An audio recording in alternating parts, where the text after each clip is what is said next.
Jet ski backpackers, please. New Year's Eve caught us off guard. Pull yourself up the back of the mat, hurry up. This is not a swimming area. Things are just going off everywhere. Foot laceration, hand laceration, shoulder laceration. This is not a drill. This is the real thing. It's New Year's Eve, last day of the year. You know, it's been traditionally quiet down here. Most people aren't thinking about coming to the beach. They've got other agendas. Everyone's stacking the fridges, getting ready for the big night down here or wherever they're going to go. So it's usually quiet for us guys down here at Bondi. But not this time.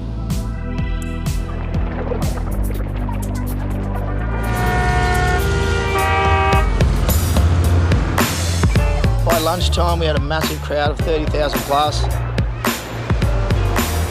was one of the busiest New Year's Eves we've had in years. The swell jacked up really quick and it kind of caught us all by surprise.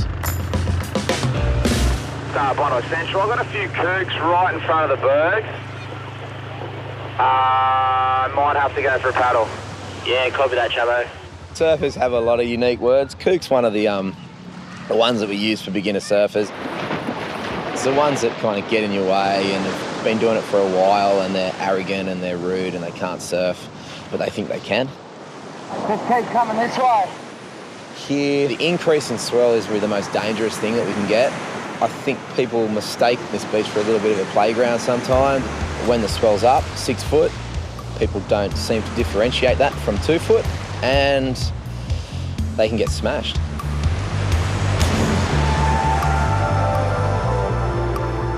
Obviously cut it right, and it's hard to see how bad it is because all your hair's in the way. We get called down to backpackers, and the patient, she was a learner surfer, and she'd actually been hit with her own board. You'll be all right. She's got such a pretty face as well. Thank goodness it didn't chop her face off. We're going out tonight, and hopefully this won't mean we'll have to stay in. You don't have to stay in with me. A couple of stitches. Just an Bondi Junction. I need stitches. Thank you. Happy New Year. Thanks, man. Hoping it's not going to ruin our New Year's Eve.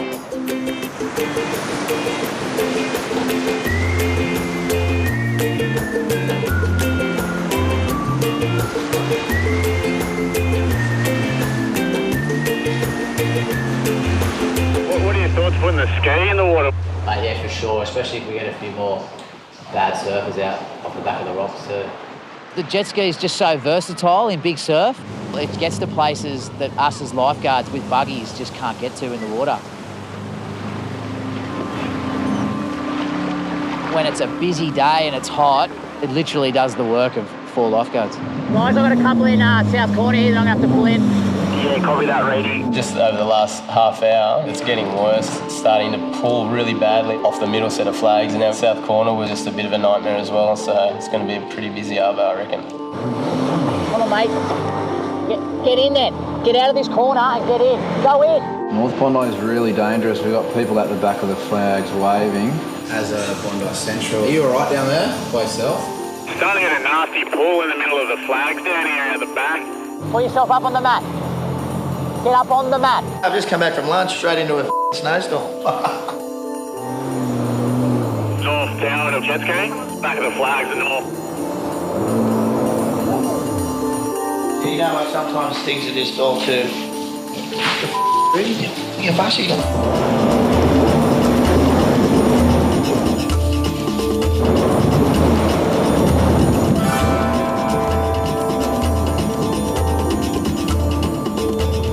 As I arrive, I sort of see 2 guys and they're holding this other guy up and he looks like he's in a really awkward position and I'm like... Dislocated my shoulder. If I was floating out the back on a 6-foot day with a dislocated shoulder, I'd definitely be a little bit worried. I mean, like when you're swimming and you're kind of using your arms for balance and one of them ain't working. Reidy, are you okay, mate? Okay, mate. I can see us with you. If you need any further assistance, let me know. I'm probably going to need assistance on the beach. I'm not going to bring him in until I've got someone to help him off the back of the mat. I'll come down to it. You're not going to stay with me, are you? I'll come down. I'll come down to it. Can I actually try and do something? What about if you get on the seat? Guys, I'm a hand surgeon. Yeah. Just stand by. He's actually a surgeon. He's going to try and put it back into place himself out the back here. Just do whatever's most comfortable for you. Okay, mate. The guy's trying for some, I don't know what reason, try to put his shoulder back in himself.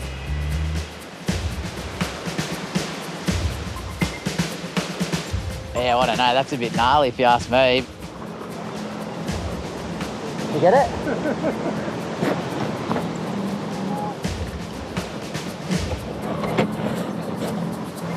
Well, he's had a few cracks at it, unsuccessful. Sit behind you. Yep. And grab on with my left arm. Yep.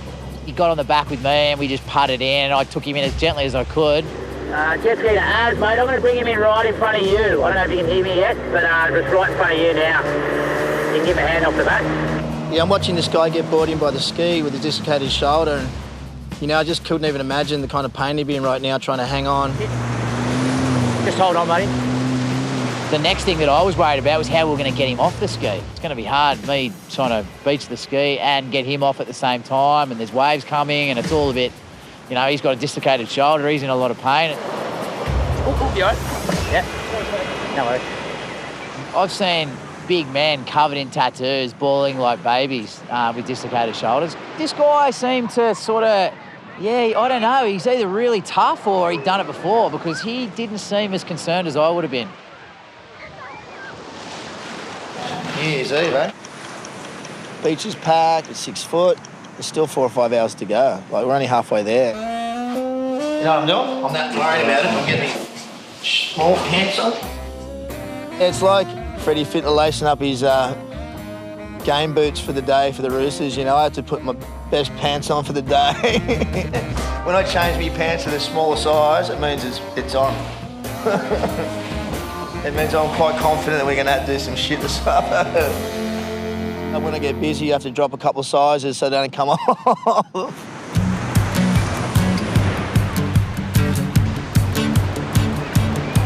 It's 2 o'clock. I'm on the jet ski. You know, we're busy as, and these geniuses decide to jump off flat rock in an inflatable pool. For what reason, I have no idea. You just want to take a run up north end. There's a boat that's just capsized. 2 guys sort of trying to paddle it, just check if they're right, just off flat rock. Copy, mate, I'll be right. They've got back into it now. The box is going to go over there and have a look. It's a decent swell for it. You all right? If you go to that corner, you'll end up out there. You want to go that way. You all right?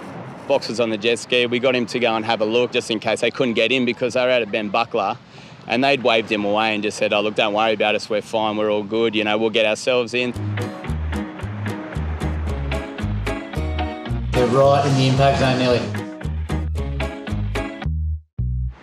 These guys have just edged their way into the impact zone by themselves. This one will get them.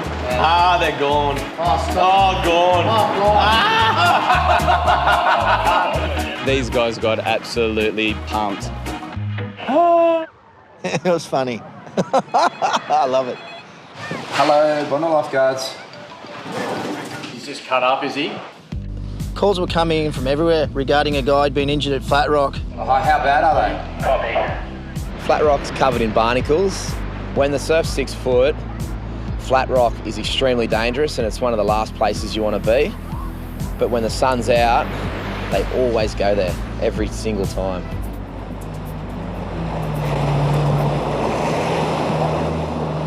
How bad is he? I'm down here in the North Tower with the ATV. Do you want us to take that run around the rocks? Hey, just hang on one sec, mate. What are you going to do, Chopper? I've set the jet ski there now. Yeah, but the guy's on the rocks, he's all cut up. You know, North Bondi was so dangerous that day, and Quinn was looking after North Bondi, so to send him out and look after someone who'd stupidly jumped into Flat Rock was not really a high priority for me at the time. I was almost not really worried about how hurt he was. He was almost going to have to be dead. Is he going to jump on your ski? Is that possible? Yeah, boys, he's pretty cut up, this guy. He's laying on his back. I'm probably going to need someone to get over him. I can't jump off the ski.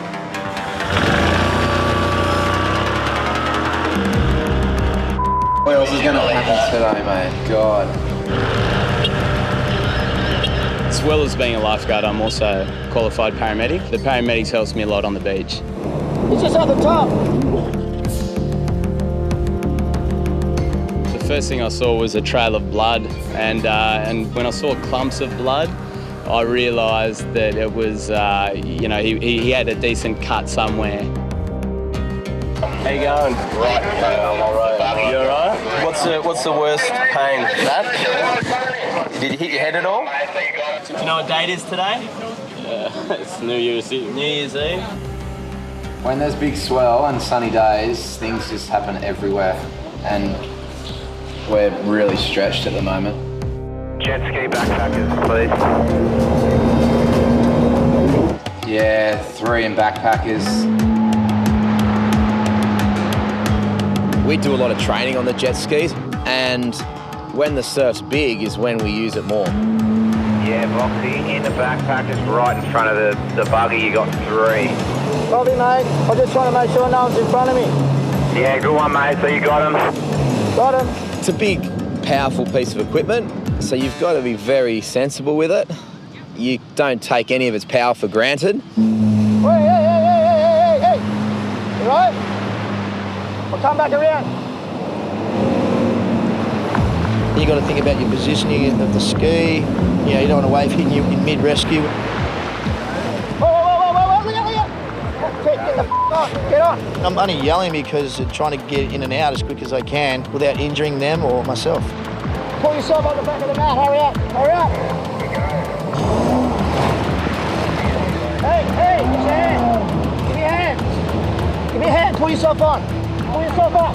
Quick, hurry. Go. I'll come back to the other 2 tip.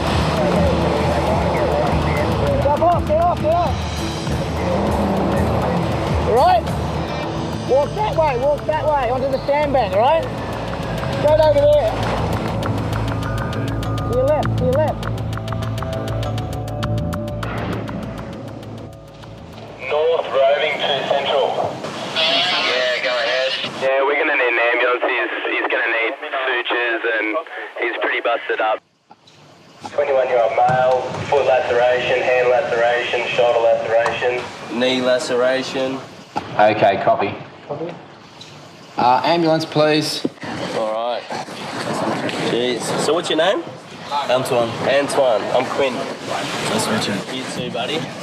Me and Antoine were out on the cliffs. We wanted to film the waves, like splashing on the rocks. That's what we were aiming for, but we didn't really see that it would smash us over.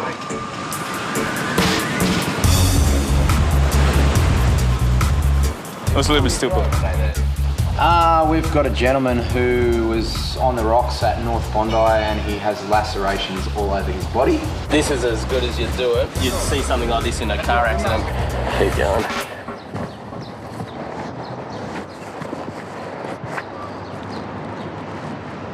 I knew that his foot needed to get stitched up. It kept bleeding, and I wrapped it 3 times, and it still didn't stop bleeding. And then his pain got progressively worse. You just got to breathe on it continuously. When you make the decision to give methoxyflurane or the green whistle, then the person becomes your responsibility, and you have to wait for an ambulance to come for them. Look at these sets coming through now. They're working? We've only got 5 of us on the beach and I'm gone, then 4 remaining have got so much more work to do. So that every other lifeguard would have made the same decision because you've got someone bleeding and needing an ambulance, but it's still, on days like that, you're always in the back of your mind are thinking what's going on down there. What's your name?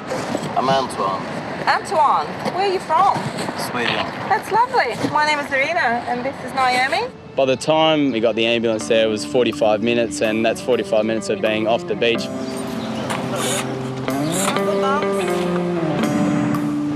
Just another reminder, guys, in front of me, this is not a swimming area.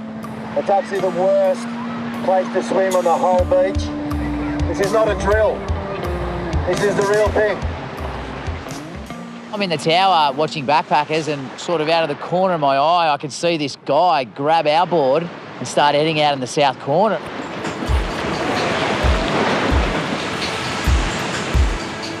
Who is it on the board? Do you don't know? Nah, it's just some bloke in Dickies. Is it? Yeah. Just random swimmer grabbed your board and went in. Some bag in the board. It looks like a guy slipped off the bank and got sucked out, and another bloke's commandeered our board and he's paddled out to get him. Alright, we got someone in the south corner. Some random swimmer grabbed your board and went in.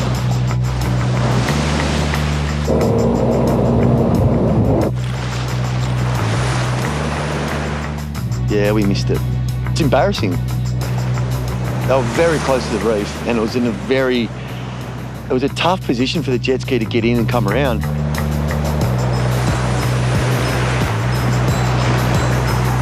This guy's probably weak at this stage, so he can't swim over to Chappo, so Chappo's got to get into him. It's all right, it's all right. Time to get off now and jump onto my sled. Jump onto my sled now. You're a legend, mate. Legend. Good on ya. What happened? He just went. Mate, he's screaming. Oh, legend.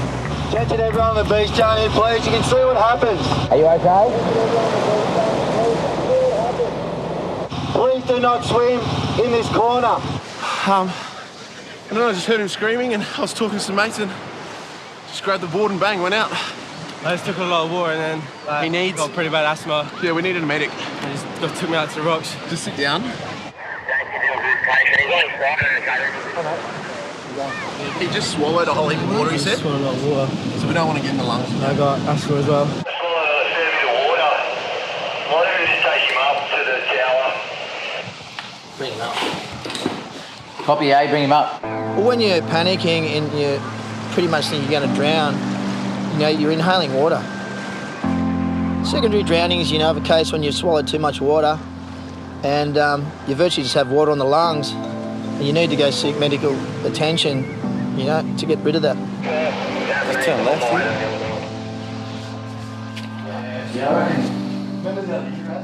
Ambulance, please. I'm a good swimmer, but that was just something completely different. That was...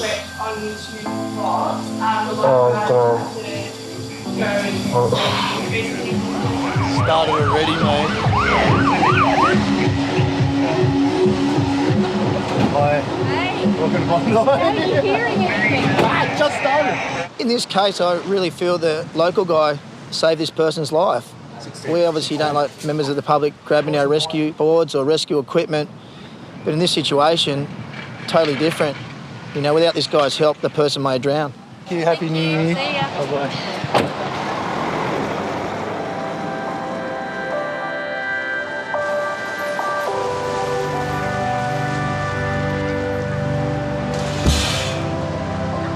Yeah, so the security guards have all just started to roll through now and sort of get everyone off the beach. It's kind of a good thing for us. It means we'll sort of get a bit of an early reprieve. It's pretty stupid. Blocking off the beach, I reckon it's pretty stupid. Everyone should surf. These security guards aren't going to stop me. I'm just going to get out there anyway.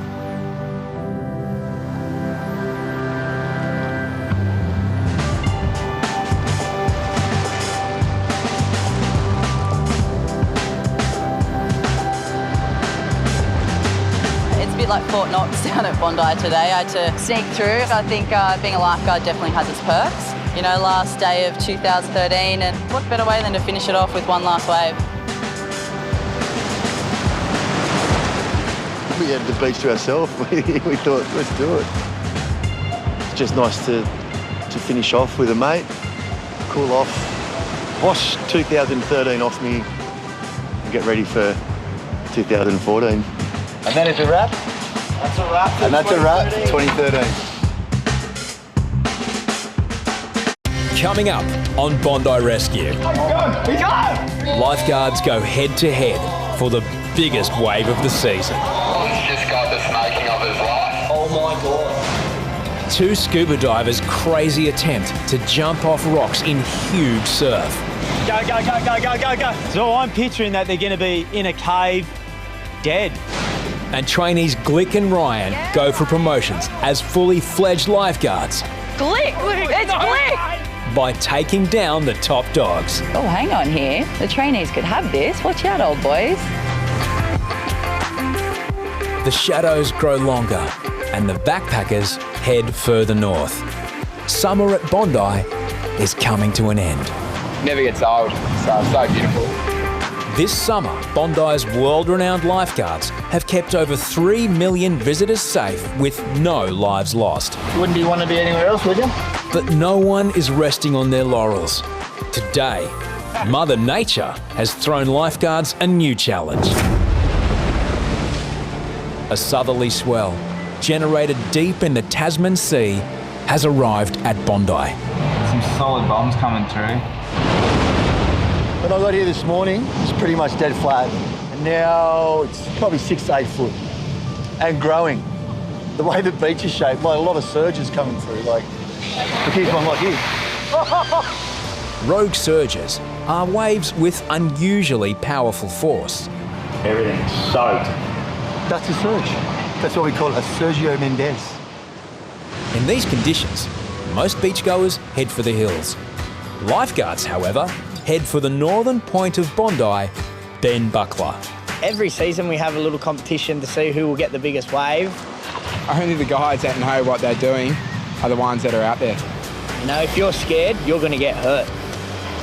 Deano, Max Ashford and Troy head out to the monster waves. No, it's always who's going to get the biggest wave, and if you do get a bomb, you know, come back and you got those bragging rights, so it's a big competition day. Deano shows his experience as a veteran lifeguard.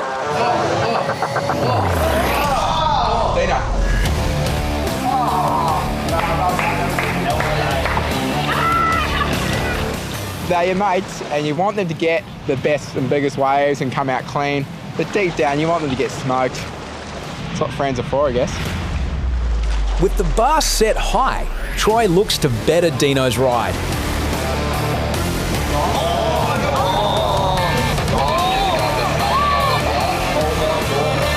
But rather than best wave, Troy settles for best wipeout. Hope he's not hurt. Why did he do that, mate? Max Ashford is a former Australian junior surfing champion. Today, he wants another notch in his belt. Go! He's go!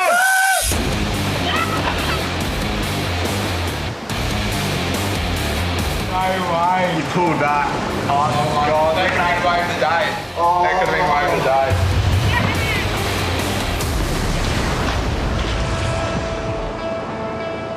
1 p.m. and Harries paddles out to Ben Buckler to catch some waves during his lunch break. It's extremely important to have exceptional skills out in the ocean, so when the waves do come up, I have to go out there and train. When we get big waves here at Bondi, the rips pull so hard, it turns into a real dangerous beach. And on this particular day, I was out in the big waves and I look across at the rock shelf and I noticed 2 scuba divers. Conditions are deadly enough for swimmers, but divers, strapped with tanks and equipment, are destined for disaster. I couldn't believe what I was seeing. I knew I had to do something. I was screaming at it. Get off, climb up the rock. Quick, quick, quick, quick. Go, go, go, go, go. In front of Harries, the 2 divers are hit by a giant wave. And threw them so hard into the back of the rock face that I heard the scuba diving tanks go ping. Harries can't see the divers who have disappeared in the whitewater.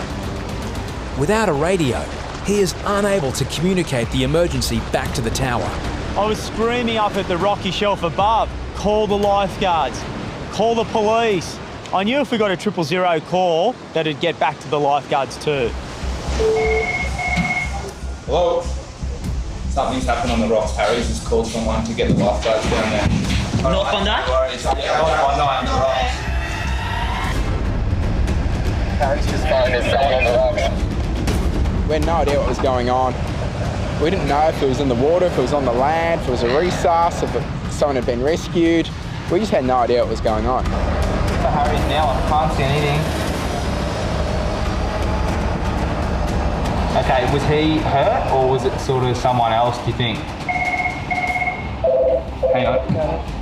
There were just phones ringing everywhere. The police, ambos, Surfcom, everything's going on. Okay, just stay on the phone for me if that's all right. For all this to be happening, this has got to be proper. Harries spots the divers being washed over rocks. Go, go, go, go, go, go, go. Come down, give them a hand. The ocean owned them. There's nothing they could do. As the massive wave recedes, there's no sign of the 2 scuba divers. I knew I had to get into the boat ramp myself, and in that time, I couldn't locate them. So I'm picturing that they're going to be in a cave, dead. We don't really know like the intricacies of it at the moment. I've got a young girl on the phone to me, and she said that Harries has yelled for help. Before I knew it, there was emergency services. Everybody was turning up. Yeah, it was on. Harries is the only lifeguard who knows the last location of the 2 divers.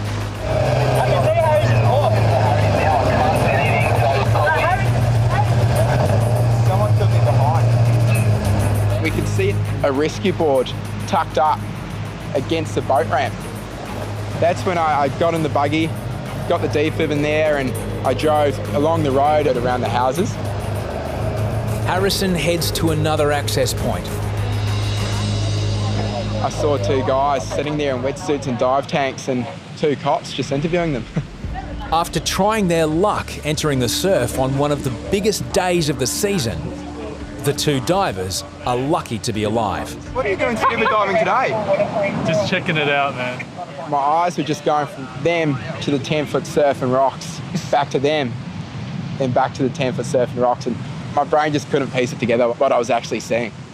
A big set comes in, knocks Colin over, and the lifeguard is like, get out, get out, get out. And then we start turning around, another wave comes, knocks me over, and then by then we're pretty much just like face planting against the rock. Harries finally makes it ashore. You know, I had this immense amount of frustration and anger in me, thinking how could they have done this to themselves, and then there was the sign of relief that, you know, they are alive and they're out of harm's way. That's 20 years working down here, and I've never seen that. It's like the situation you 2 are in. I've lost my voice from screaming. And I seen that 10-foot wave hit you guys. It's just like a pinball, whew, across the rocks. And I know how easy it is to lose a life, and that's as close as you're going to get.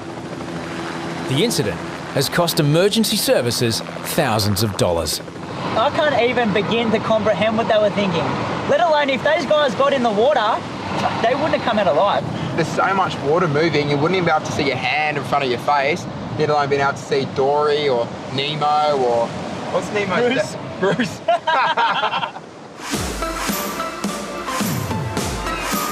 On calm days, the north corner of Bondi is a haven for Aussie kids wanting to play in the water.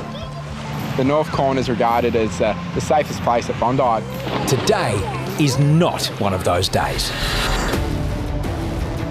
The rip at North Bondi runs out to sea like a rapid once the swell gets overhead high. When there's a big swell and it's pushing in there, it's very dangerous. The swell today is 3 stories high and the rip is in overdrive. All that water needs to come back out to sea, so it finds that weakness along the rocks and it pushes out, and that's where people get into trouble. There's a couple of heads in that north corner. I'll come up to see right against the side. 2 people are being swept out in the torrent of water just off the rocks. Down, buddy. Down. Come on, move.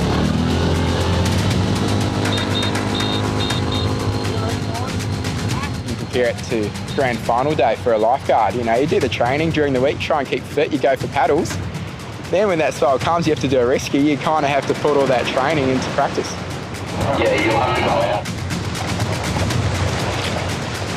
Corey paddles past the first swimmer and heads for a woman further out. There's one more head out there, but... I thought they had a board. And one more head deep in the corner.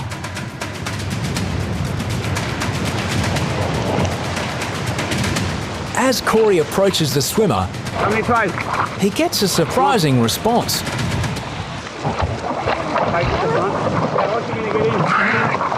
Yeah, it's quite a different step there. The woman is unaware that she would likely have drowned if left to swim back against the rip on her own. Yeah, just that swimmer in that corner, you okay, mate?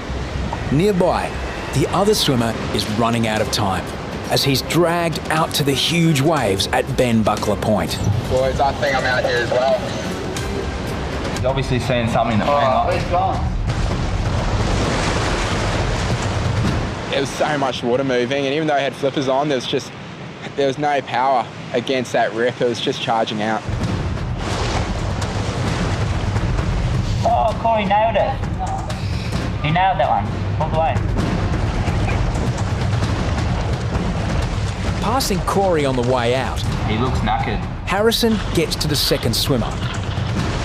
He must catch a smaller wave before he's cleaned up by the monster sets coming around the point. Oh, they're on one now. Yeah! Oh, master. The guy that I had to take back to shore was, a fit-looking bloke, had flippers on. He still found it hard, so it goes to show you, if you had someone that had no ocean experience and couldn't swim a stroke, it's the recipe for disaster for sure. Yeah, I was borderline. I didn't want to push it. You've got to have respect for the surf. I think that's the key. Know your limits. It's pretty powerful out there today. It takes about 2 seconds to get out, maybe 2 hours to get in. There's no room for pride out there.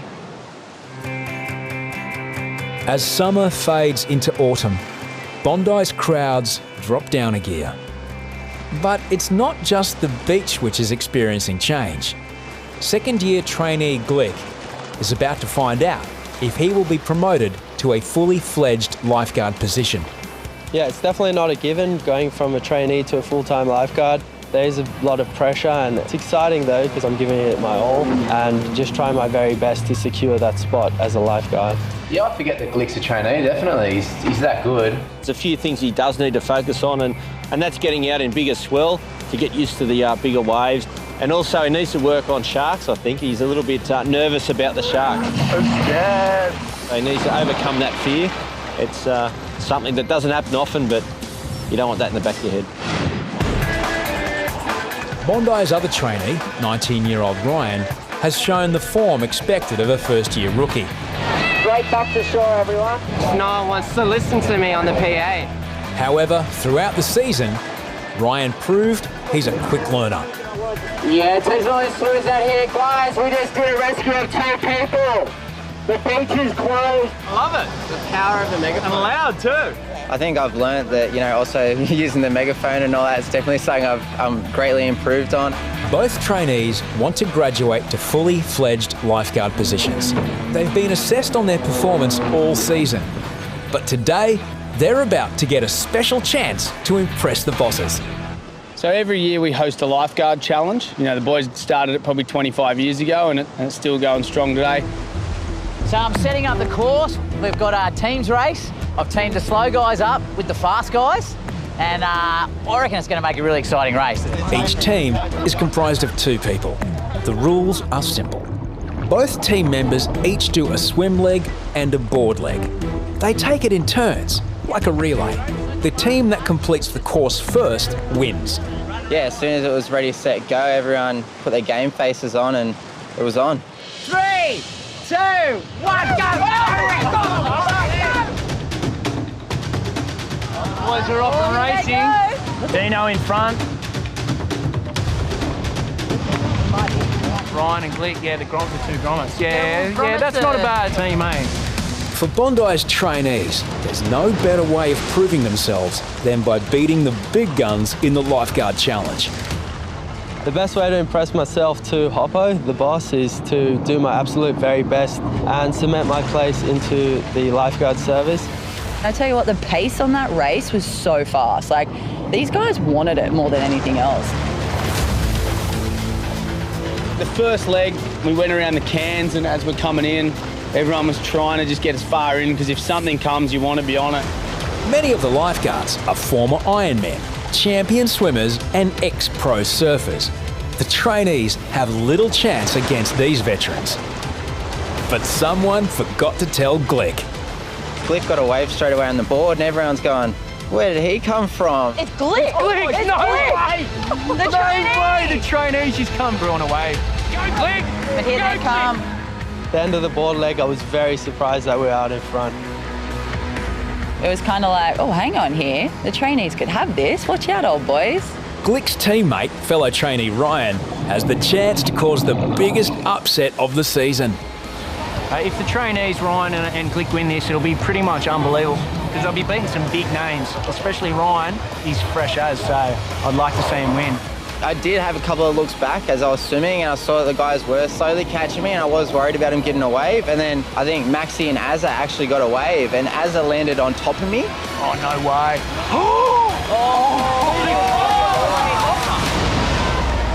Despite the collision, Ryan holds his lead. Yeah, Ryan. Go, Ryan. I've held the lead, now it's back to Glick again, and get ready for the final leg. At the halfway point, the trainees are wearing out the rest of the service. You look at the boys resting now. They're all got their hands on their knees. They're all taking in the big breaths. Azza just swam past me like I was standing still. Glick and Ryan hold their lead, but Whippet and Reidy are hunting them down. We weren't too far behind when I hit the water for that third leg, the swim. Yeah, I just put the head down and started kicking as hard as I could. Well, Whippet and Reidy was a late team, eh? That wasn't originally a team. Whippet's very talented. He's a jack of all trades, master of all of them as well. He's the most competitive human on earth. Whippet trails by 40 metres, but displaying his surf skills, Oh, it's Whippet! he passes Glick on a wave and puts his team into first place. Where did he come from? He's a freak of nature, man. Come on, Whippet, you fat idiot! Hitting the water, Ryan's team has dropped back to third, but there's still a full leg left to recapture the lead. If we had lost it from there, it would have been hopeless. It would have been the worst performance ever. Reidy's claimed it. Stop it. Claimed it. Stop it. Whippet and Reidy in front, so that makes Glick and Ryan the trainees in second. Not first, but you know, second's still very, very good. It's just a testament to them of how, you know, how fit they are, one, and just how hard they try and how much they want to prove to themselves that they're, you know, an asset to the service. They've done a very good job. Down here, boys. Yeah. They've done a really good job. With the trainees coming in second, it's great for the team, pushes everyone else, and it's a great motivator for everybody. Boys smashed it. It's a massive effort. First year on the job and second year for Glick, so smashed it. It's good to see. Did very well. Still stoked for second. I didn't think we'd get the podium. We're laughing, yeah. It's good. Definitely showing that they've got the ability to race, but lifeguarding's a lot of different things. It's not just being fit in the water, it's watching the water. So, you know, they've still got a lot to prove, but that fitness-wise, that was great. Picking up second place puts the two trainees in good stead with the bosses and will help their dream of becoming fully fledged lifeguards.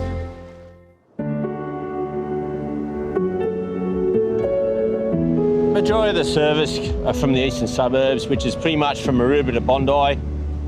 Takes in about 6 beaches, and everyone's grown up somewhere along that coastline. I grew up in Bronte, spent my whole life living here, and growing up as a grommet there, you just want to surf. Everything was pretty much revolved around the beach. I think that's why I ended up here.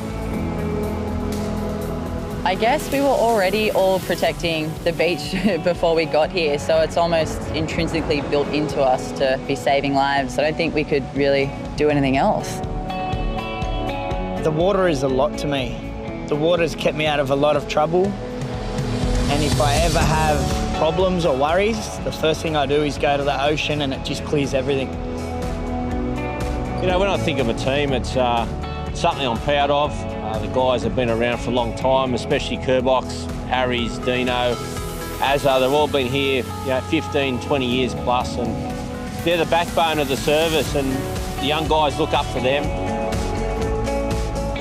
To get through another season without losing a life on our watch, it really is something special, and it's something you can sit back on and go, well, you know what? We did an unbelievable job.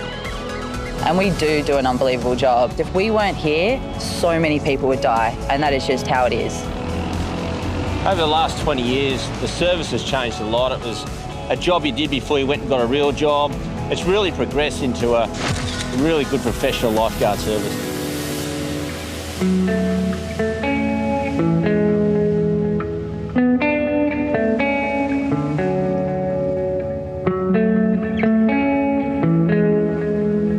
This time on Bondi Rescue, in giant swell, tragedy strikes. Oh my God! The clock's on for survival. Caught in a powerful rip, a woman cradles her son. And can a masterclass from Australia's leading Iron men and women cause an upset in the Lifeguard Challenge? Midsummer and conditions are ideal. Though while it's beautiful one day, it's not always perfect the next. I'm wearing a jumper and tracksuit pants. It's freezing today. I don't know why people are swimming. And yesterday was 30 degrees, so I thought everyone might have got beach days out of their system, but it's still busy down here. Attention all swimmers, hey guys, it's very dangerous today. Please move north into the middle of the red and yellow flags for us, please. A storm in the Tasman Sea has whipped up a powerful swell. Yeah, it's just taken a large group out of the flags and put them in a bit of a hole. Will and Joel support rookie Noah. Yeah guys, usually out there, just keep moving in, don't come across, come straight back to shore please. Undeterred by the stormy conditions, the swimmers have little idea just how treacherous Bondi is today. Yeah, I can see a situation that's becoming pretty dangerous pretty quickly. For an adult out there, they're generally okay because it's only sort of waist-depth water, but there's a bunch of schoolgirls down there. The water's like rapids, so it's gone from being relatively safe and okay to a bit of a situation on our hands. Several people are now in trouble, but there are just 3 lifeguards on hand. I think someone needs to go there, guys. She's got her hand up. Yeah, copy. Originally, I thought I was just driving down to be an extra set of eyes at the flags, and all of a sudden I've got a mass rescue on my hands. Will uses the megaphone to direct swimmers away from the rip. Girls out the back, walk towards the flags please. Yet more people are being pulled from the shore by the rip, but Joel focuses on a mum cradling her young son. You alright?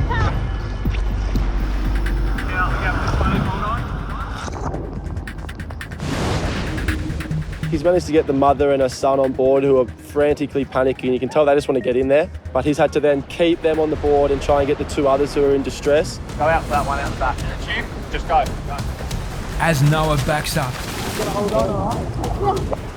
one of the exhausted girls fights her way onto the board, leaving her friend out of reach. I was really struggling to drag my way across to this girl and just try and grab her hand so I could pull her over. But she's just getting smashed by these waves in the back, and they keep pushing her under, and she did disappear for a second, and I was really worried.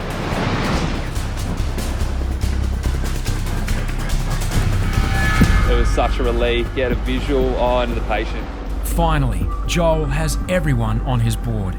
I've got 4 people on my board. I've just got to do my best just to try and fight this rip and get across to that sandbank. If one of these girls came off, we were right in this rip and they'd just be gone. Getting the 4 back to shore against that rip is difficult. Luckily, Joel's got the strength to do it. Once we got there, it was a really good feeling, and they were all really, really relieved to be back on the sand. Hats off to Joel for that one. That was impressive. All of a sudden you were in and then you got pulled out. Yeah, and then we just got pulled out and I looked back to shore and it was just like so far away. The swimmers, undeterred by terrible weather, are lucky to be alive. They were super panicky when I got to them. They were sort of screaming for help, but once I managed to get them all on the board, we made our way in all right, but yeah, it was pretty sticky there. Days later, and another major swell event hits Bondi. But this time, the weather is sunny and the crowds are out in force. We had a weather forecast that showed we were going to get an ex-tropical cyclone move down the coast, combined with some nice weather. A beautiful sunny day with 8-foot surf. It's really dangerous. The full impact of the cyclone swell is clearly visible on the rocks at North Bondi. On an ordinary day, this is a common place for teenagers to meet. Ben Buckler's a rock platform that's at the northern end of the beach. It's a popular place for sunbaking and jumping off the rocks. It is a bit of a tourist destination and people love to go down and have a look at it. In big swell, Ben Buckler is no place for playing around. it can lull you into this false sense of security. You get these big sets coming through, and in between, there's not a lot of wave, and all of a sudden, what looks like a freak wave will come, and that's basically what happened on Saturday. Late afternoon, and the swell peaks at 10 feet. But the period between the waves is deceptively long. This alert tone went through and we heard North Bondi. So myself and Jake immediately looked over towards the Ben Buckler area and noticed people up on the point pointing out to the ocean. A call comes through to the tower. Minutes earlier, an eyewitness filmed two people venturing out onto Ben Buckler Headland. Oh my God!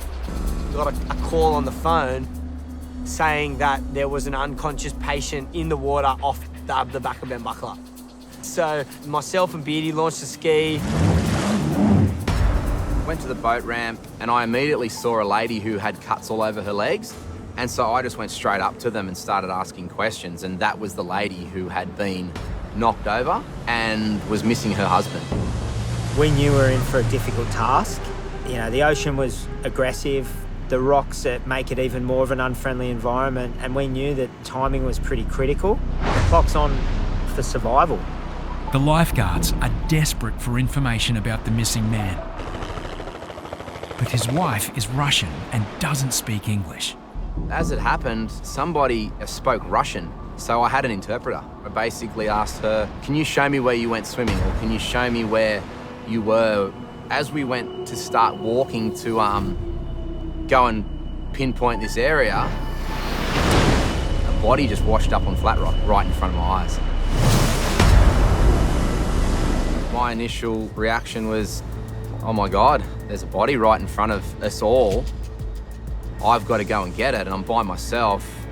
The emergency services were up on the hill, and I'm not even sure if they saw it. So I went to go and get it, but the next wave washed the body back into the water.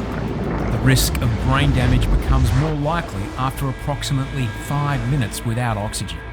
It is critical we get in the water and start conducting that search. You know, he's still got a chance, so we're going to sort of do everything in our power to try and bring him back. We sort of restarted our search around that area, and Beardy jumped off with a mask and some fins and sort of was swimming around. More police and paramedics arrive. This is now the most critical rescue of the season. It's very confronting to know that you're about to jump in the water and you're looking for a body, and there's a very good chance that you're going to find him. I had to tell the other boats to move away from me, because if I'm diving under and I have a boat buzz over the top of me and hit me, well, I'm just another patient. Between them, Jake, Beardy and Chapo have over 40 years of lifeguarding experience. It was just a really dangerous position because it was on flat rock and there's 8-foot sets coming through. So visibility was almost zero. The water was murky. You see a shape and your heart rate's going through the roof. You're coming up, you're hearing the crowd. It's really amazing how your senses just start tuning into everything. I've got the waves washing in my face and I decided to go down. This is where I'm confronted with the gentleman who's stuck on the rocks.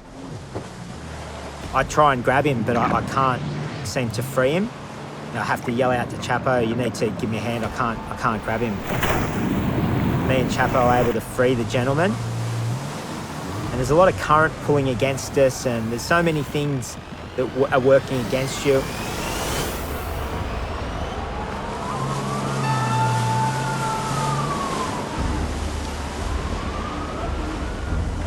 We're fighting to try and pull basically a dead weight up on the back of a rocking jet ski was really hard. Jake was able to manoeuvre that jet ski perfectly to give us the best opportunity of getting this gentleman up the boat ramp safely for ourselves. Jake's driving was sensational. And then another legend from nowhere, just a bystander, came and helped me and Beardy, and me and Beardy had the arms and he had the legs, and like we couldn't have done it without him. Beardy immediately begins resuscitation. It's now been over 20 minutes since the man was swept into the sea. We have to start CPR, and we're not going to stop until the paramedics come and tell us not to. You know, once they worked out where we were, they were very quickly to take over and give this guy every opportunity. And they did everything. They tried really hard in a really difficult situation to basically bring this guy back. After 10 minutes of CPR, paramedics pronounced the man dead. This is just a really tragic accident. Unfortunately, this couple had ventured out in an area that they were unfamiliar with. You know, their intention wasn't to come down to Bondi with any risky behaviour. They were just not informed about the power of the ocean. For me, it's heartbreaking. It's heartbreaking to be involved in that situation and actually see the gentleman pass away, really, and in front of his wife. There's nothing more that we could have done. This particular incident, the odds were just against us, the gentleman, but operationally I couldn't be more proud of our team. Every season, Bondi's lifeguards face off in the annual Lifeguard Challenge. Yeah, dude, it's gonna be sick out there, man. It's a contest that every lifeguard dreams of winning. This is my 25th Lifeguard Challenge down here, so Quinn and I are showing our age now against these young thoroughbreds. Couple of relics. All summer, hopeful competitors have been training for this event. The lifeguard race is a little bit like Fight Club. You don't talk about the lifeguard race, but everyone seems to rock up here on race day in pretty good nick. Everyone's got shaved legs, shaved chest. It's pretty competitive. You cop a lot from the boys if you're not going very well. Last year, I came in about second last. This summer, Joel is determined to finish on the podium. And he's got a secret weapon to help him do it. I've enlisted the help of my brother, Matt, who's a professional Ironman. Hopefully he can whip me into some sort of shape. The current Coolangatta Gold champion has chosen a secret training location. Now, Jules and Jethro want to get in on the act. So we're here at the Northern Beaches to train the crew to get ready for the race. You know, we want to put them through their paces, make sure they've got a bit of mental fortitude, know they've done the work and perform come race day. Come on, Joel, start. Let's go. Go low. One-man racing's not my thing. It's too competitive. It gets to me. So it was probably about time to hold some face. My legs are too skinny. My top's too big. It's not for me. I would just like to do this event and walk away being proud of myself. Soft sand, that's the hardest running you'll ever do. So, Courtney Hancock has won the Nutrigrain Ironwoman Series 3 times. to be able to share that knowledge with Joel, Jules and Jeff, I feel really proud to be their mentor. That was so good. Yeah, Joel! Ali Day is two-time Nutrigrain Ironman champion. Yeah, so training for us is full-time. You're doing anywhere between 15 to 18 sessions a week. The three of us wouldn't change it for the world. We absolutely love what we do, and it's so nice to come down and share it with like the three guys as well. Bondi's lifeguards are incredibly fit, but can the training techniques of Australia's top Ironmen and women take them to a new level? Out here today was some of the most testing conditions. The way they've improved throughout this kind of boot camp we've done for them has been incredible. The question now is whether the training has turned one of these lifeguards into the next Bondi champion. All right, so we'll head down to the boards and we'll start. The course begins with a board paddle from Bondi around the headland to Tamarama Beach. Next is an 800-metre swim to Bronte. The final leg, a 2.5 kilometre run back to Bondi. Intimidating doesn't even cover it. Like, it's horrific. Like, the energy that they bring and that male ego and testosterone. Like, I literally start every event like this almost in tears, just freaking out. Jules, along with Jethro and Joel, will have their secret weapons to support them. I really wanted to do myself and Courtney proud, and I just really want to have a go. All right, you ready? Yeah, go. The race is handicapped. Jules goes off go with Mario. Go, Jethro. Go. Go, Jeffrey. Jethro is handicapped into the second group.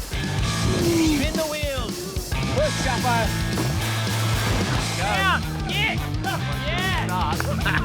When Hoppo said go, I just took off and just try and get out clean, because if you lose the board at the start, you're stuck. Okay, so we've got the last group going off at 7 minutes. Go!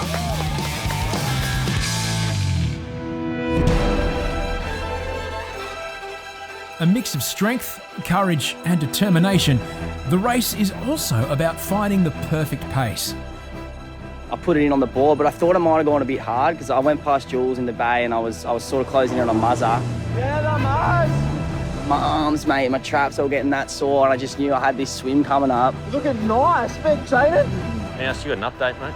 Top three, Mario, Jeffro, and Juliana. Oh, Jules is there. So Jules is still in third. Yeah, Juliana. Some competitors go wide around the rocks into Tamarama, while others take their chances between waves. Chapo theory. Oh, boy. Oh, going in close. Joel's getting beaten by the trainee. I was saying to Joel, if he was in this position, sit on the wash, get the feet, you know, conserve some energy. Tactic. Well, they're probably not athletes like you guys. You know, I'm hoping they're back before it gets dark over here. Me and Noah really pushed the pace on the paddle leg. Noah just took it from there, and I just slotted in behind the trainee and got him to drag me all the way to Tama. This little bit's getting everyone out. At Tamarama, the field is bunched up ahead of the swim leg. It was pretty solid at Tama. So yeah, it was just nice to get a wave, stay on the board, hold the board and just get in one piece. Coming into Tama, I actually picked up a pretty good wave and I had Noah outside, so I just veered left a little bit and tried to cut him off. He managed to stay on the wave and yeah, he had a bit to say about that. At the marker buoy, Italian lifeguard Mario hangs on. Yeah, we just got Mario. He's turned the buoy first on the swim. Jules. All those boys. No, can't Jeffro when he can't. Jeffro does look like Jules, so it's hard to get mixed up. I went in a completely different spot to all the guys and I just got shot out to the can where the jet ski was. Killing it. Next is Jules, and then I've got two more heads coming through. Going into that swim leg, I was hurting pretty bad. We got Joel coming around the buoy. I had Wally, the super fish, coming up my rear, so I was a little bit worried. Come on, mate, talk to us about it. I didn't have the best swim, to be fair. I was breaststroking like an old duck in a Pilates class in the pool. But once I got out the back, this wave just came out of nowhere and I just cracked it, hit the sand, looking around. There's no one around, mate. see if she's hurting, eh? Jeffro touched his hand first. Oh, Jeff's in front. The fastest lifeguards on the service are now moving up the field. We're on to our last leg. It's about 2.5 kilometre run from Bronte back to Bondi, and it's all starting to heat up. It's the final chance to take the lead. Yeah, I get seasick. This is trainee Noah's first lifeguard challenge. Man, if I could rate my life right now, wouldn't it be bloody high? According to my watch, it said for the entire run leg, I didn't get below a 190 heart rate. I don't think that's healthy. There's someone coming down the stairs this way. Is there someone right behind him? I think it could be close. That's Jeff right there. It's a random runner. That's Wally, isn't it? First thing I see is his hair, and I'm going, is it Wally? Or is it Jethro? That's Jeff. It is Jeff. It's Jeff. Miracles do happen. No way. Unbelievable. Yeah, Jeff. And that last 20 metres with shoes on in the sand, it was like my legs were burning. But just seeing the boys in front of me, seeing Hoppo there, it just, all the pain disappeared and I was just frothing. Yes! There is no one in sight, Jeff. Training camp. Training camp back. It's all about the training camp. I don't win many events. Actually, I don't win events ever. I don't even do events. So to finally do an event and come across the line first, it felt bloody good. Go, Will! Get in, Mario! Get in, son! I was just happy to finish it and not come last and not let Mario beat me. Mario! Noah! What are you doing, mate? I was pretty gutted by the end. Hit the sand with about 50 metres to go and I just kind of lost all my speed and I just died in the arse.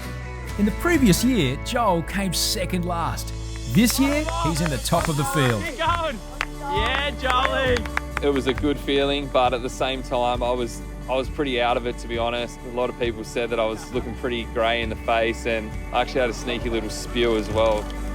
Just behind Harries, but ahead of Chapo, is Jules.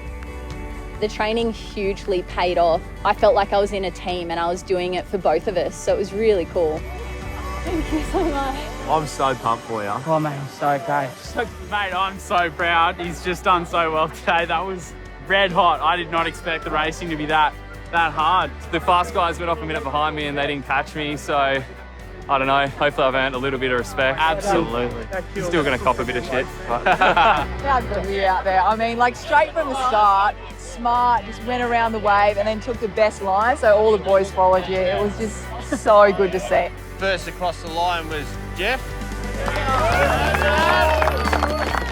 I'm absolutely stoked. Couldn't ask for more. And look, maybe I'll be back next year, or maybe I would just take it as an undefeated win and never do it again. Coming up on Bondi Rescue, there's something nasty in the water. Heaps of buoys. The beach under attack. A overdose, a dislocated shoulder, and a missing boy. This kid's been missing for 3 hours.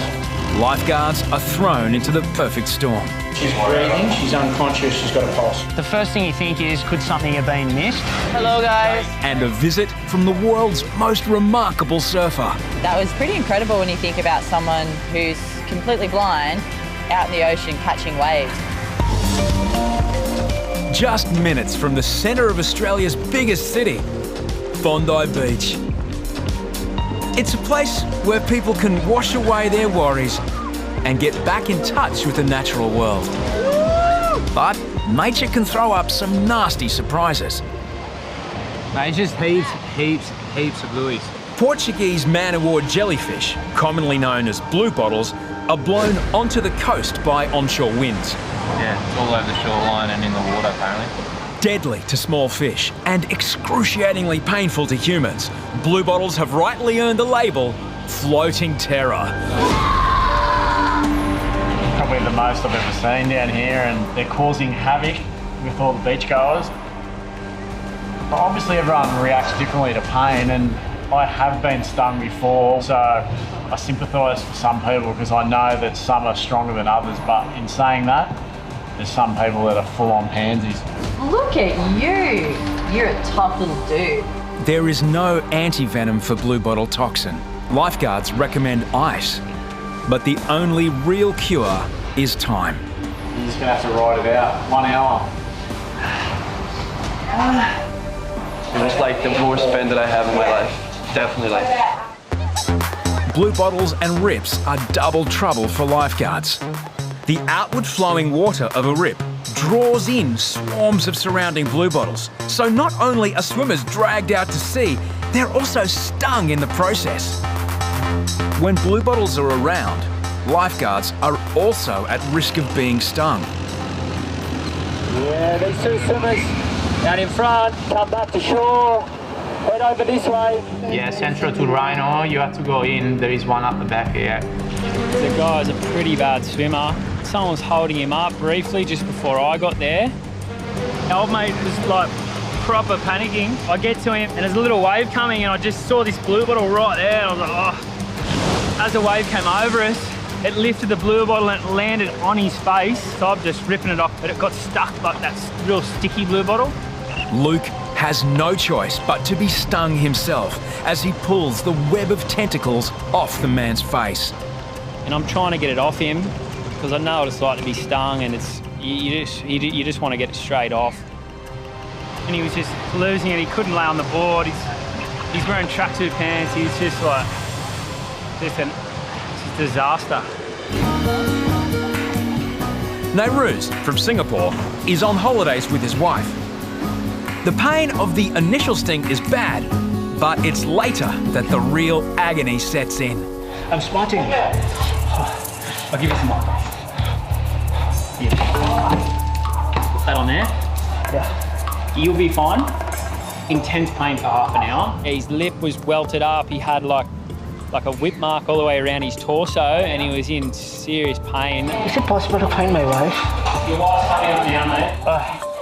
It's okay. Don't panic. Don't panic, okay? Yeah. He'd been stung.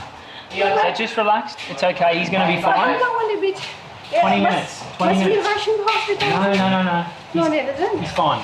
It's okay. Look. I was so worried. I couldn't find him. He's a good swimmer also. Yeah, I know. But look, it's okay now. panicking, you're going to make your husband more uneasy. So you need to stay calm, okay? He's going to be fine. Yeah. Just please stay calm. Yeah. She calmed down a bit, but she still was pretty concerned for her husband, which is only natural. He was in a lot of pain. Once lifeguards reassure Naira's wife that her groaning husband will be okay, she finally relaxes. Thanks so much, Lou. No worries. As we're getting a photo, he just kind of dragged me in and just put a kiss on my cheek. He was, he was very appreciative. Blue bottles leave as quickly as they come. All it takes is a westerly wind to blow them back out to sea. Lifeguards return to normal duties. It's 6:15 in the evening. We're getting ready to start packing the beach up, and we get a report that a young boy's gone missing. Cool, mate. Thank you. We get a lot of reports like that kind of thing. It's nothing new, it's nothing to freak out about. The mother of the missing boy reveals her son is 14 years old. Mate, we are looking for a kid. The report that I got was that he'd been missing for 30 minutes, so no real heavy alarm bells ringing for me at this point. Yeah, he's just wandered off. But then, Mouse receives disturbing new information. Hey, Corey and Luke had actually got back to me that the kid had actually been missing for 3 hours. And as soon as I heard that, that was like a real alarm bell for me. That got me worried straight away. I'm just going to call the police. Statistically, teenage boys, notorious risk takers, are far more likely to suffer injury or even death by misadventure. The first thing you think is, have I missed someone in the water? Have we distributed lifeguards across the beach evenly all day? Could something have been missed? Then, another emergency kicks off behind the tower in Bondi Pavilion. When it comes to the ladies' toilets, that somebody in the toilet should be Not responding, ladies' toilets. Which is a pretty serious call. So straight away, I had to send in Corey and Maxi to go investigate. Mouse calls paramedics. Radio. Mate, I've just got an unconscious woman in the toilets. We're not too sure what. It's all good, Luke. You just get on the beach. It turned out to be a girl who had OD'd on and was really close to death. So it was a super serious situation and more of a priority at that stage than the lost child. There are also scores of swimmers still in the water. To pull 2 lifeguards off the beach to go into the pavilion toilets to help this girl out, and then to have Lukey Daniels kind of with his eyes off the water in the south corner looking for the kid. I'm losing soldiers on the beach. Sometimes down Bondi, this crazy thing happens where they just go one after another. Hello, sorry mate, lifeguards. And you think to yourself, it can't get any worse, and then Bondi just throws another surprise at you. Mate, I was just on the phone to the ambos. I just had an unconscious patient here. So whereabouts, what's your location there? So while this kid's been missing for 3 hours and I'm really getting worried about him and this girl's dying in the toilets, someone comes to me with the classic dislocated shoulder up on the promenade. 23, dislocated shoulder. The guy was in a lot of pain. Robbie dislocated his shoulder body surfing. I'm going to give you some pain relief. It'll be really good with the pain. As Mouse keeps one eye on swimmers in the water, he turns his attention back to the missing 14-year-old boy, whose mother is becoming increasingly distressed. We just got to find this kid. That's getting pretty pressing now. The emotional effect that you get when a person goes missing, or especially a child, it's a real dark, deep stomach feeling, like that feeling like something has really, really gone bad. It's nearly 7 p.m. Mouse is yet to resolve any of the 3 emergencies he's dealing with. I've got an unconscious woman in the bathroom. The boys are on. I've got a dislocated shoulder on the promenade and a kid that's been missing for 3 hours that the cops are ringing me about. Corey's a senior lifeguard on the beach that day, and he was busy taking care of the girl who was literally dying in the pavilion toilets. So he was obviously held up, and we were just kind of liaising and talking through it. Yeah, copy. Boys, got to find the kid, eh? Mate, I'm going to come back. And I'll hang in the tower, keep an eye, and when the ambos turn up, I'll direct them and then just get back into it again. Here comes the ambo now. Yeah, stand by. I might have to stick around and help, but she's still out. We're going to have to stretch her out. Okay, copy. On the promenade, Robbie is in excruciating pain from his dislocated shoulder. Right, so just a couple of breathes out. But his afternoon is about to take a turn for the better. So breathe right in and out through your mouth. How you going there, mate? Probably the least of your worries today. Yeah, I think so. It's honestly the best thing I've ever had. I didn't really feel it right. With 2 sets of paramedics on site, the girl suffering a drug overdose is taken to hospital. And Robbie's shoulder is relocated back into position. Thank you for doing this, man. No worries. You guys are absolute legends. With the focus back on the missing teenager, lifeguards launch the jet ski. So you're just going to go solo, of course? Yeah. Now, just get in the water. Just get in the water. By the time we threw the ski in, it was 7 o'clock, which is our finish time, you know, and to throw the ski in at that time of day, that hour, it really makes your stomach turn. It's just like, you know, something's not right. The jet ski's in the water, so there's that real feeling of like, has something really bad going on here? Have I missed something? Have we missed something? And then straight away, the door knocks again. Hey, we were just around the rock and the girl slipped and cut herself quite badly. Yeah, she's still there, where is she? Yeah, she's still there. By this time, it's about 7:10, so we all should have been at home 10 minutes ago. See if I can get a hold of someone with the IRB. Lifeguards working at other beaches have heard the emergencies at Bondi over the radio. They arrive to back up Mouse. We were really struggling, we were really short-handed, and then out of nowhere, Gonzo and Jeffro finished work at Tama, and they've turned up at Bondi to help the boys out, which is unreal. So I sent the Gons up to North Bondi to investigate this girl that was apparently out there covered in blood. She did say she was pretty badly cut up. I was just hanging out with the rocks. I was trying to get a picture because it was like really good view, and I just got swept under. This isn't that bad. So you can go up to the chemist, just at the back of the Bondi Road, and just get some stuff from there. Because we're finished now, and we've got a few other things going on. I'll be fine though. I mean, it's not terrible, but I definitely need to go get this cleaned up right now. But anyways, it's nice meeting you all. Bye guys. So Corey's in the water with a jet ski in a search for a young boy alive, hopefully. You know, we don't know. If he was in the water and he has been in the water for 3 hours, you know, there's not much hope. And then bang, we just get the call. Lifeguard, Bondi, over. A boat? We have found him. I don't know where he was. I think he was playing in the water or something. Awesome. Yeah, they just found the kid. Legend. Huge relief. Whereabouts? And mate, just massive relief. Huge relief. Did he? Found it. Found it. That's good. From all reports, the boy was found just playing on the shore in the south corner, and like, I don't know what to make of that. Like, I just knew that he got back with his family, and we could just get back with our families, you know. Boys, let's pack up and shut the gates, get out of here. The lunatics are coming live. What a day. It was such a good feeling to pull the shutters down, and with not just the boys that were working at Bondi, but also the boys that came over from the other beaches to close the day up down at Bondi.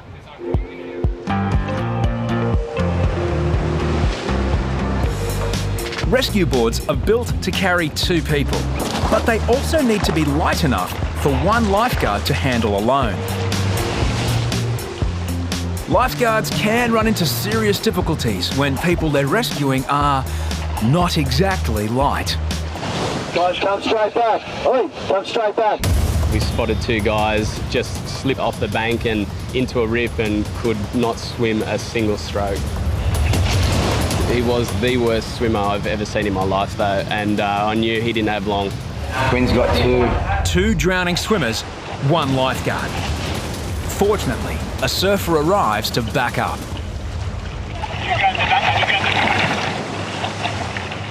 The man's face tells the story. It was crazy. Mate, I'll never get that face out of my mind. Like, he accepted he was gone. That was a bad one. 60 metres from shore, in pounding waves, Ashok from India has never been to a surf beach before and can barely swim. Oh yeah, he's got him so sweet. But there's another problem. I got him on the board and I didn't realise he just had so much stomach that you couldn't actually balance him straight up because the board was too tippy. I could paddle a little bit, but then even that was just too hard to get him in, and then it got very serious. Oh yeah, he's got him. But there's another problem.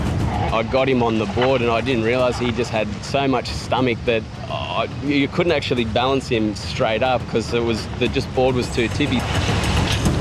Finally, Quinn signals for a heavy-duty option.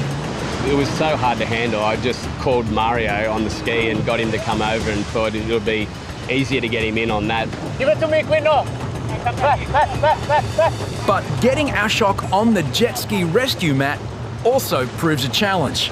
Trying to lug him onto the mat was near impossible as well, so I just grabbed on and sort of hugged him onto the sled as best I could. The recovery is unconventional, but effective. We got there in the end, and it just showed how close he was too, because I had to help him up the beach. He could hardly walk. Ashok and his wife are visiting family living in Sydney. He's my brother-in-law and he's my father-in-law. Yes. So we are local, but he's from India, so he came for 3 months. Ashok nearly died, but he's not planning to tell his wife about it. My mother-in-law, she doesn't know, and the reason we don't want to tell her because we are afraid that she might not let him in again in the beach, you know. What she doesn't know doesn't hurt her. Nah. Or your dad. Yeah.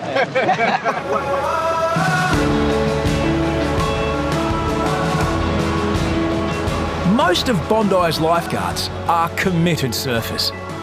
Nicola used to be on the world tour. Harries is a champion longboard rider. And Jesse and Azza are both well-known big wave chargers. This morning, they're going to meet one of the most amazing surfers on the planet. Harries. Derek. Derek. Hey, Harris. How are you? Nice to meet you too. Brazilian surfer Derek Rabalo is blind. Come through, and we've got all the boys in here. So hello, guys. Jake. Hey, Greg. Nice to meet you, mate. Derek. Nice to meet you. Too, brother. Although blind since birth, he's surfed all over the world, including pipeline in Hawaii. You guys all surf? Yeah, pretty much. There's like 35 lifeguards and probably 3/4 of them surf. A couple little waves out there today. Yeah, I was about to ask that. How are you doing? Oh, there's a couple. It's two foot. Yeah, we're gonna have fun for sure. Yeah. Let's do it. A bunch of off-duty lifeguards want to join Derek on his first surf at Bondi. I'm 100% sure that I will be very safe. Yeah. Yeah, for the first time in my life. I will not get hurt. Let's do it. Surfing is one of the most difficult sports in the world to learn. No one is sure how blind man Derek is able to catch a wave.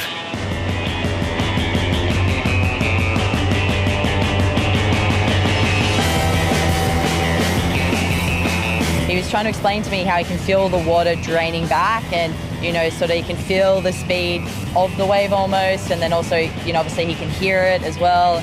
Yeah, he just loves the water and he loves surfing and he never let it stop him, which is really cool. And to see him paddle out so relaxed and calm, it really gives a lot of meaning to how he just embraces life.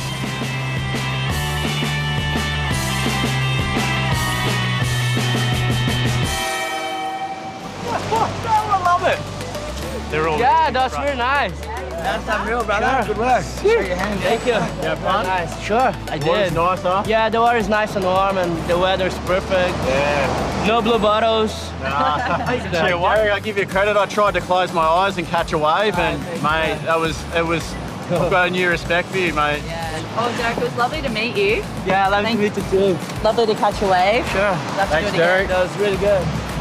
Thanks, mate. You want a kiss, bro? No, mate.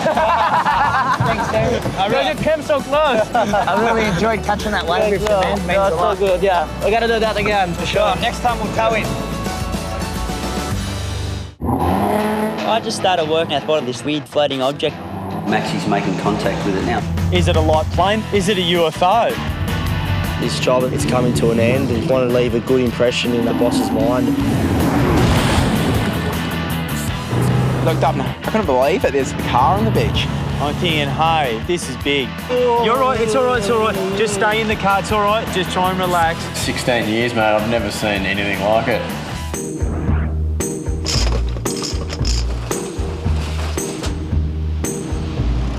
Coming to work on those miserable days when it's cold and windy and rainy, you just know you're in for a super long day.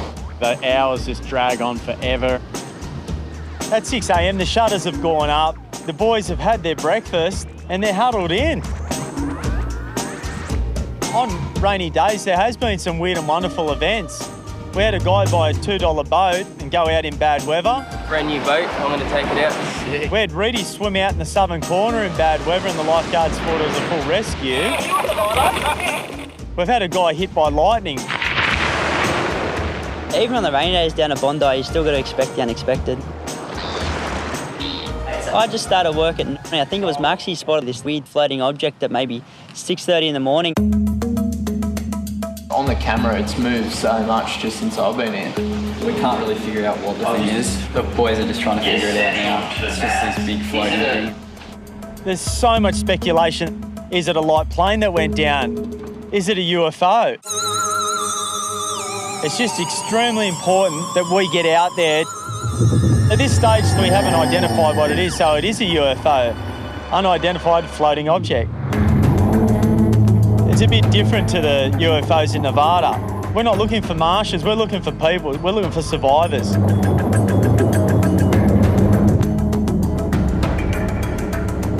Looks like Maxi's making contact with it now. It's quite large in comparison to the ski.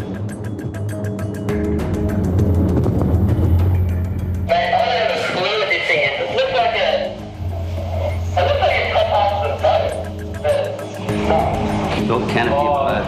Yeah, it was near the canopy of a boat. You reckon the captain went down with his ship? There still could have been someone in it, so that was a bit of a relief because there was no one around there. I've got the lifeguard sitting out there. He said it's definitely some part of an upturned boat. I made the decision to call the water police and inform them of what we're actually doing out in the ocean. Jobs like this, you know, we just got to hand them over. That's their domain, they know what they're doing. They're experts at what they do. And we're experts on the beach. Apparently a boat had flipped 2 days earlier, losing its cabin. The cabin then floated 30 k's down the coast to Bondi. Dealing with a UFO in the morning was weird, but no one had a clue what was in for us next.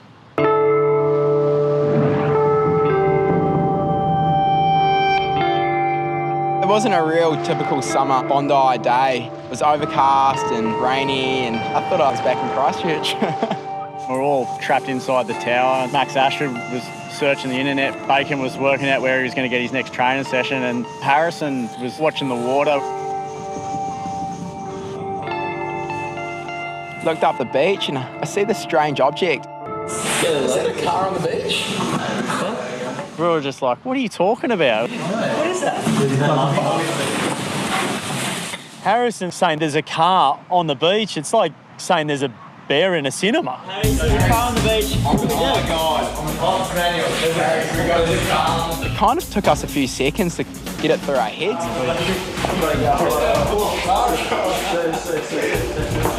We just couldn't work out what was going on. How did the car get down there?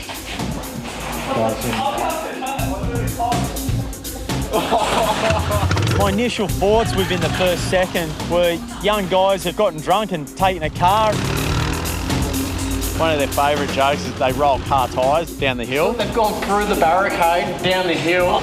No way. So I thought they must have gone one better and rolled down the car. On the way down, we're kind of joking, you know. We're thinking maybe some kids from the skate park pushed it down, or it was down there for a photo shoot that we didn't know about. You wouldn't believe what's just happened down here. A car has driven off the promenade on the sand. Are you joking? I'm getting close and I see someone sitting in the car, and just like that, I knew, you know, this is very serious. When I seen that there was someone in the car, I was definitely expecting that he'd be over the steering wheel, knocked out or dead. That's all right. Your teeth are down there. Hold on one sec. Just hold on. You got a heart condition? You got a pain? And you're shooting down your arms? How you feel in the back of your head? Did you hit your head or anything? The guy had lost his teeth, but there wasn't any obvious signs of external injuries. We'll collar him up from behind. Where's that? Just get the defib down here just in case too. Collar him. You're all right, it's all right, it's all right. Just stay in the car, it's all right. You in pain? Bondi Central to the boys down south. Just an update of the situation. An elderly gentleman, he's lost control of his car. He's come from the top of the hill there. Can we also get a defib and the spinal board? Yeah, copy. We'll get it ready for you guys. I definitely thought that he had some sort of heart attack or something like that. We're not going to get you out of the car yet. Just stay in the car, yeah. Right, buddy. That's it. Just try and relax. You had your seatbelt on? Just try. You can feel your legs? Yeah. Yeah, just keep them still. Keep those legs still. Just don't move, buddy. Just keep just a bit of oxygen because he'd been a little bit of shock. I actually asked him what had happened. He said he completely blanked out on the road, and when he blanked out, he must have stomped on his accelerator. What would the pain be out of 10? 10 being the worst. Medics are going to come. It can be worse. It can be death by now. Yeah. You're all right, just nice and slow, just breathe nice and slow. For it to end up where it is, it's like 30 metres on the sand. He must have been going like 80 down that hill. That is insane. 16 years, mate, I've never seen anything like it. I imagine the carnage he would have done if it was a busy day. He went through the shop fronts as well, at the top on Campbell Parade, cleaned up the outdoor furniture. Are you kidding me? No way. Just let me listen to your chest. Breathe in. This is like horrific. He's actually gone through the whole front of the cafes on Campbell Parade and then come straight onto the beach. We're extremely lucky that it wasn't yesterday. This would have been a catastrophic event. The poor guy. You know, he's an elderly man. He's got a disability sticker on his car there. This is the last thing the poor guy needs. At the moment, we want to get you inside so we can do a proper assessment of you, okay? Alrighty. I was serving customers in my restaurant just up the road, and then I heard people screaming, and I kind of looked out the front, and I was looking, and then I saw more people running, and then I saw this big black figure, all my furniture all spread across the road, and then just zoom across the road, the car. People were like screaming and running for their lives, and everyone was pointing down at the beach. So I just ran down and I met him in the car, and he was trying to call someone. He had his teeth on the ground. I was just like, no, mate, stay in the car, relax. You know, who are you trying to call? I'll help you. The gentleman was coming down Lamrock Avenue. He lost control, taking out the cafe, the bus stop, crossed Campbell Parade and sped down the grass hill. The poor guy, he's accelerated from the road and he's basically come straight off this spot. So he would have had to have been doing 80k to end up where he is on the sand. Thank you. Saw a car flying up through the footpath there and just did a sharp turn with his foot like on the accelerator, just straight over and down the hill. Yeah, he wasn't slowing down at all. So watched it get airborne over here. So. Never seen anything like it. So I don't think you ever will get in a hurry either. So. I was mind blown at what happened. You know, I couldn't believe that no one's died here. I mean, the carnage that's happened up Campbell Parade, I mean, that's when it kind of hit home that, you know, this could have been a lot worse. We all thought it was a film and we didn't realise that it was real until we saw the break in the fence. So we said, well, nobody would have let them break the fence, so it must be real. It was total entertainment on Bondi, even in the rain. Thought we'd come to see Bondi because never been here before. And got here yesterday, we were only here till Thursday, so, you know, 4 days to see something like this is quite impressive. We handed the gentleman over to the paramedics. He's gone into hospital and he was checked out a couple of hours after. He was fine, there was nothing wrong with him. I never imagined I would see a car down on the beach as a lifeguard here at Bondi. We have a UFO in the morning and a flying car in the afternoon. After 20 years of being here, I'm expecting the unexpected always. You see it all the time. Every rainy day, something big goes down.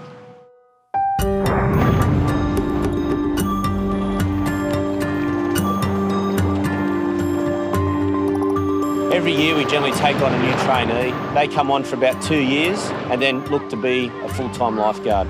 But they have to prove to me that they're worthy of a job to get on. Taco's time as a lifeguard has been pretty up and down. Some days he's switched on and really good. Go down between the red and yellow flags. There's other days he'll be more laid back and switch off. I didn't have the best start. I probably had a little bit of an attitude. Taco just nosedived and nearly killed someone. I think it just took a bit of time for me to mature a bit and realise like this is the job. You've got to take it every day serious. But nosedive when you're standing up nearly killing someone, that's not sweet. Looking back at it now, I can't see myself going back to that ever again. Taco's coming to the end of his traineeship. He needs to prove to me whether he's worthwhile to get a full-time job. But he's going to have to wait until September when we do our next recruitment. I want to leave a good impression in the boss's mind, just finish on a bang and go as hard as I can.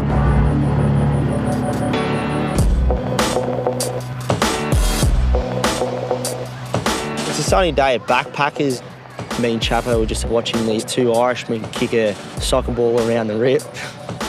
It's the old-fashioned people out having a great time on a sandbank, very unaware that right next to them is a really dangerous area and a bad rip. Guys, just please move up the beach about 50 more metres. Just come straight in. It's like the danger zone, I suppose, when you're having a good time, next minute. The next thing you know, they've both stepped off the bank. One of them managed to scramble back on, but the other guy is now in deep trouble. And Taco's just come out of nowhere.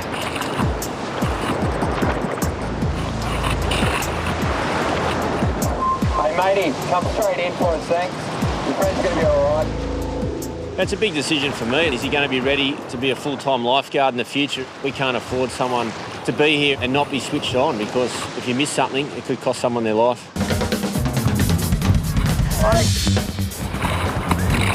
Taco's doing a fantastic job. He's doing rescue after rescue.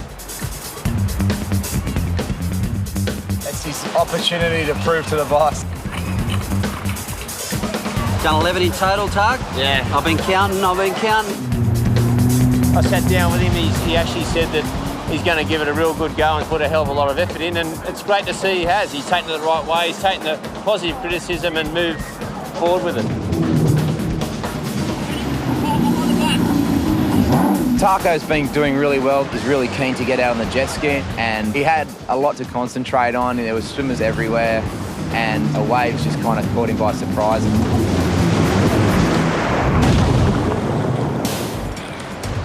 Jet skis over. The jet skis are very heavy, and it could really cause problems if you roll it. The machine could then hit someone in the head and actually knock them out or even kill them. I'm just thinking, oh my gosh, this is not happening, is it? Maxi, you might have to go out with your mate. I've never flipped a ski before, so I didn't really know how to get it back up. I just stuck my hand in the intake of the ski and just ripped it, and I finally flipped it over.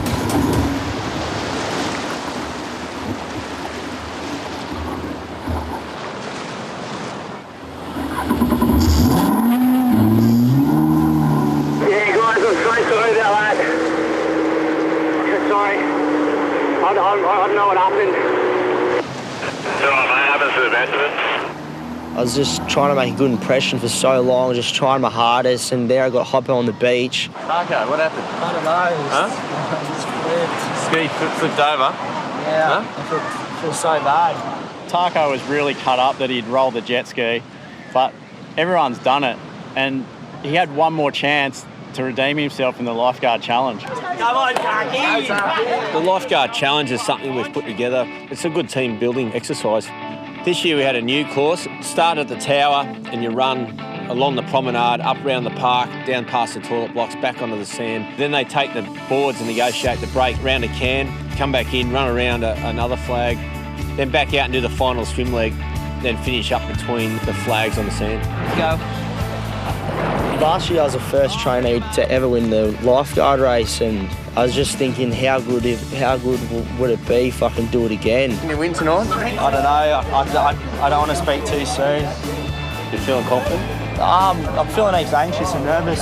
Wait, where's the can? Where's the can? Taco can definitely go back-to-back in the lifeguard challenge, but he's up against some really experienced competitors. Maxi, Harries, Whippet. It's a shorter course, so I think if anywhere I'll probably get a few people in the swim.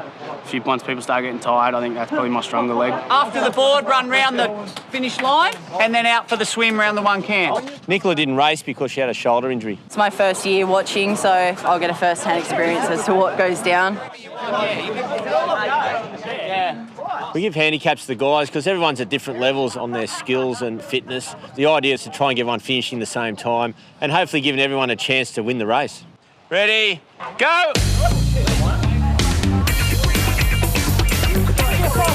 Okay, 40, go! You're at 110, 110. 110, mate. 110, go! This year's lifeguard challenge was a huge amount of pressure on my shoulders.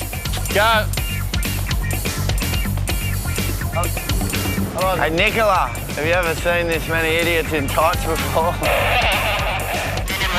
at them going. I feel like I'm at a Pilates class in Darlinghurst. On the day of the race, the waves were quite tricky down the south end. Looks like Beauty's got out and the others are getting hit by a wave. Someone just lost their board. So we've got Beardy and Chapo leading the pack. We've got reigning champ Taco, he's not far off. Finishing first back-to-back years has never been done before. So we've got Beardy and Chapo leading the pack. Harry, he's right on the tail of young Taco. I just had tunnel vision mind. I was just so focused, just going as hard as I can. You got Chapo on the first wave, followed by Beardy, Taco, Harries. Chapo! After the run the board, I came out of the water first with Chapo. I was like, oh my gosh, I'm in equal first. I can probably win this thing. I didn't think of the tactics, like which is the best rip and which is the best bank to go out on. Taco's run straight in. That's the difference between the young guys and I suppose experience. When Taco entered the swim leg, he went straight in where the waves were and didn't utilise the rip. The best way to get out the back is utilising the rip because it'll take you out a lot quicker than trying to dive under wave. We've got a surprise entrant, Harries. He's going to be the first round the can. He's going to beat Taco to it. Harries is the only guy who would have got legs waxed, bikini waxed, spray tan, all that before the race, just to make him go a split second faster. Front runners, I can see Jake, he's going to go round third, and it looks like Azza and Brad Mallion, they're in the mix as well. So Harries has taken the lead with Deano coming up close. Taco's there, going to be pretty close. It's all going to come down to a wave. Two are on the wave. Yeah, two are on the wave. Someone's held it. Who's on it? Someone's held it. Yeah, someone's held it. Whippet! Whippet's come out of nowhere. Whippet's come out of nowhere with the wave. No way. Well done, Whip. 17:20, as it was 17:28. First one I've won, so that's always good. Go, Taco, look at I think I got like fifth or something. It was a race off with Deano. Deano's 17:55. Taco's 17:57. Taco should be proud of himself. That's still above midfield, and he was on a pretty heavy handicap as well, so he should go away feeling very proud. When I crossed the line, I was just like far out, this is all over. The time I had here went way too quick, you know, having like flashbacks of all the fun times I've had down here and the camaraderie that I've gained with everyone else. I couldn't swap it for anything, you know. I've been impressed with some of the things he's done, especially in the water. There's other things he's fallen down a little bit, but he's trying hard to amend that. I think he deserves probably a chance to apply again in September and see how he goes then. Hopefully there's a full-time position available for him. Taco to all the boys on the beach. Last day, last Arvo. Have a good one. Talk, it's been a pleasure, buddy. Love you, Talkie. All right, see you guys. Yeah, Taco. Love you, buddy. Coming up on Bondi Rescue, A big wave battle. This set's coming, Jules, you're on. Tommy and Jules face off for the ride of the season. Beardy meets his match as he learns about the dangers of the sun. I'd probably get that area biopsy. And if you've got nothing to hide, then why make a run for it? He's running. Reidy's going to take him down here.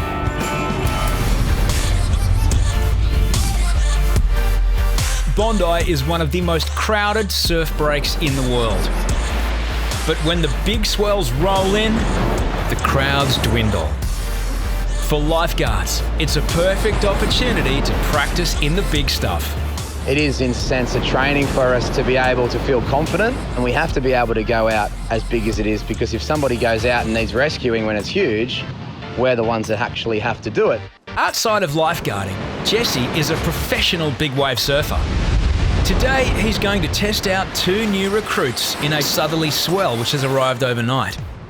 It's Tommy and Jules' first season down here at Bondi. The swell's up. I told them, go get your wetsuits on, we're out there. Here we go. Are you nervous? You know why you're nervous? Because you're not talking. For Tommy and Jules, the mission is simple: to catch the biggest wave of the day and prove themselves to the older guys. Tommy's confident. I'm not losing the seat.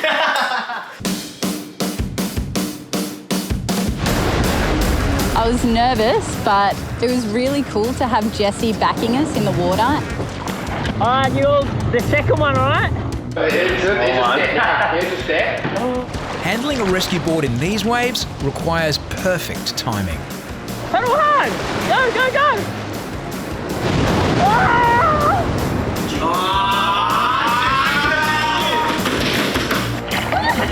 That was the biggest handbrake I have ever seen. I do admit, I did pull back on that one. Next, it's Tommy's turn to impress the judges. Oh, Tommy. I wanted to catch the biggest wave of the day. You either take off and survive, regret it massively. Smoke. Fall off in the big stuff, and you'll need more than just good board skills. Can Tommy swim? I hope he can swim, I don't think he can swim. Jules gets her second chance on another big one. Go, Jules! Go! I was like, yep, I'm on. Go on! And then at the last second, no, not ready.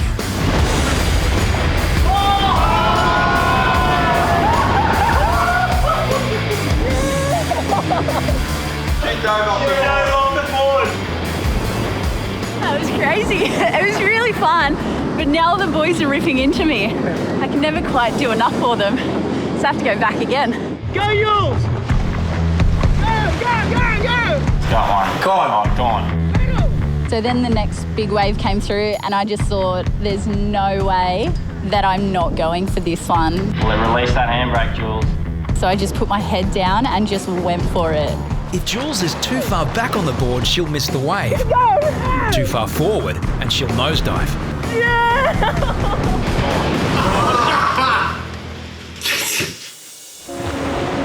Jules really impressed me that day. In the end, she ended up getting a bomb, and she done me proud. So she can hold her head high. That was sick, Jules. So I'm happy with that, but I got smoked coming in. Jules may be done, but Tommy wants another crack at the title. I wasn't going to let anyone beat me. I was catching the biggest wave that day, and that was it. Go, brother.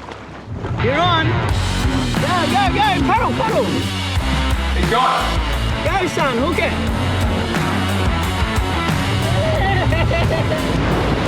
Oh, yeah, Johnny. I think Tommy won the heat, eh? Jules got a big one, but she fell off. Tommy was the only one to make it. If someone was drowning, we have to get out there, so it's good to practice.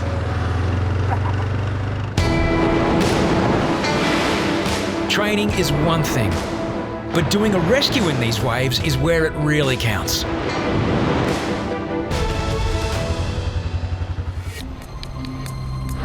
Yeah, just the lady at the back. If you're having trouble getting in, just put your arm up.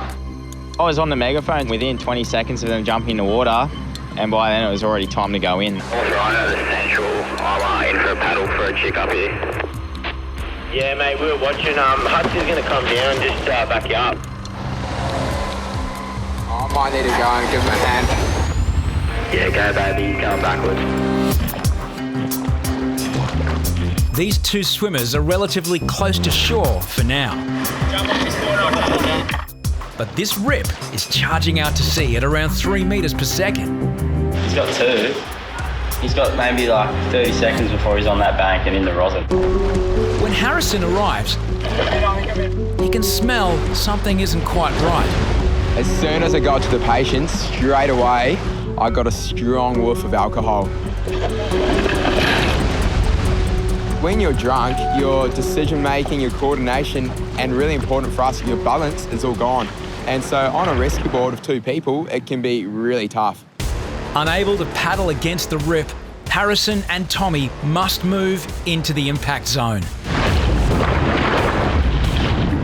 I just got smart. I had told her to hold on, and I looked back and there was a solid wave about to break on us.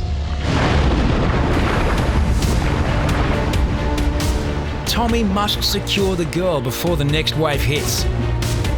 If he's learned anything in his big wave training, now's the time to show it. And the next wave comes and absolutely smokes us.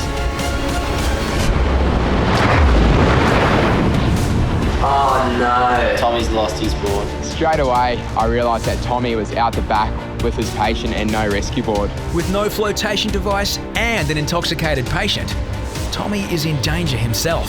Oh, hectic. Harrison must help the young trainee, so he directs his passenger towards a keyhole in the rocks. Mate, hurry, swim up the rocks. Huh? Swim up the rocks. I knew I had to get to Tommy really quickly. That's as vulnerable as you get, copping 6-foot waves in the head with no rescue gear. Hold on. Hectic. Now, more than 300 metres from shore, Tommy and his patient are helped by a surfer.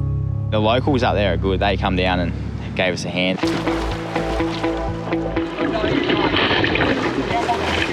The woman and her friends are from Sweden. They ignored the dangerous current signs and they went swimming while intoxicated, so they're not the smartest bunch, I don't think. I'm really sorry. Yeah. Alcohol and the ocean are a dangerous cocktail. Add big waves and it becomes lethal. And I said, guys, don't swim this corner ever again. Swim up between the flags and don't you dare come down when you're intoxicated.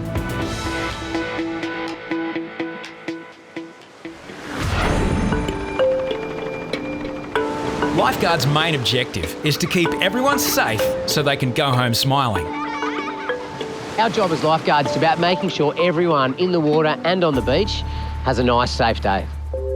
But the behaviour of some beachgoers gets in the way of that plan. I'm going to send you to Jacko.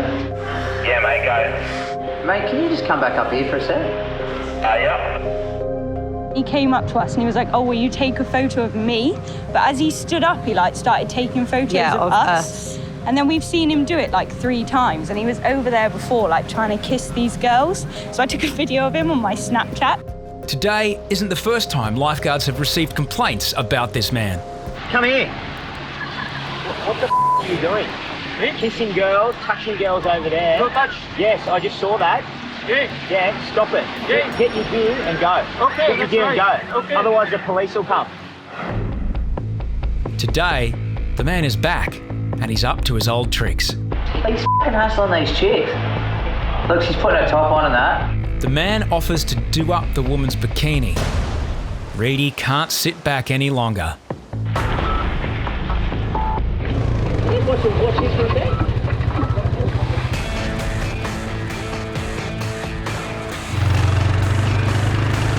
I sort of summoned my heavy chest and went down there and tried a bit of a heavy-handed approach. Get off the beach.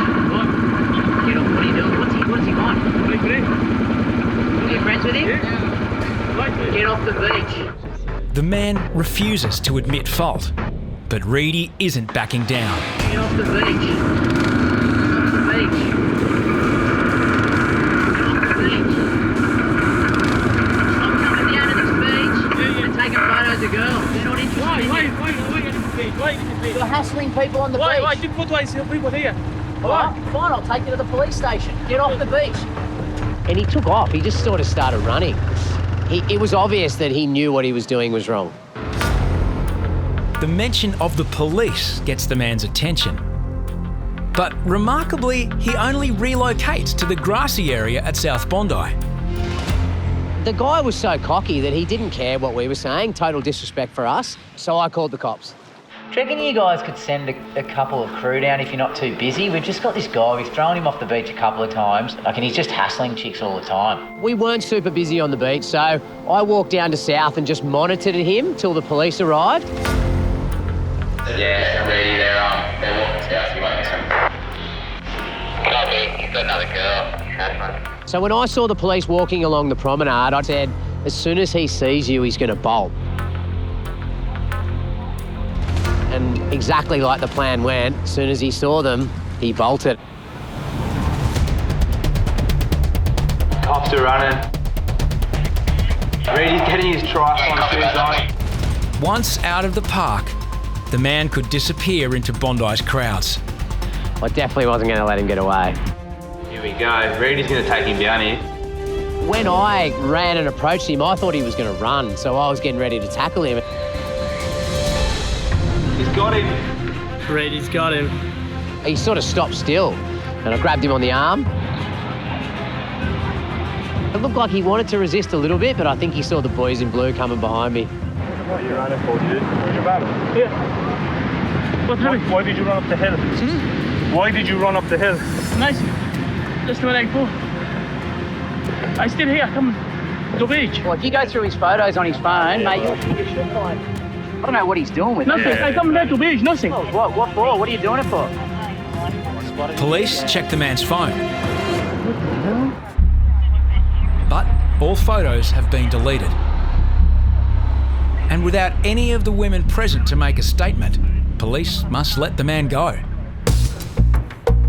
You kind of don't invade other people's space, and this guy was just doing exactly that. He was just getting all up in women's space and making them feel really uncomfortable. Pretty happy that we caught him and detained him. We don't like people like that on the beach. Huh? You are not allowed back here. No problem for me now. You come back with you. No crime for me. No crime. But obviously, if you come back here, you will get in trouble. Okay? Well done. Having the police involved should give the guy a bit of a scare, and we won't see him around the beach for a while. Police issued the man with a move-on order, and he left the beach. Calm waters often look the safest place to swim, but calm waters often indicate a rip. When the waves break on the sandbank, all that water flows towards the beach, but that same water flows into the rips, the deeper sections, and heads back out to sea. Sometimes taking a few unsuspecting victims with it. Rescuing swimmers out of rips makes up more than 50% of our job. Midday. Beardy and Max have been busy rescuing people who've ignored the signs and announcements. Yeah, excuse me. Hello. We've been making announcements all day, but it doesn't work sometimes.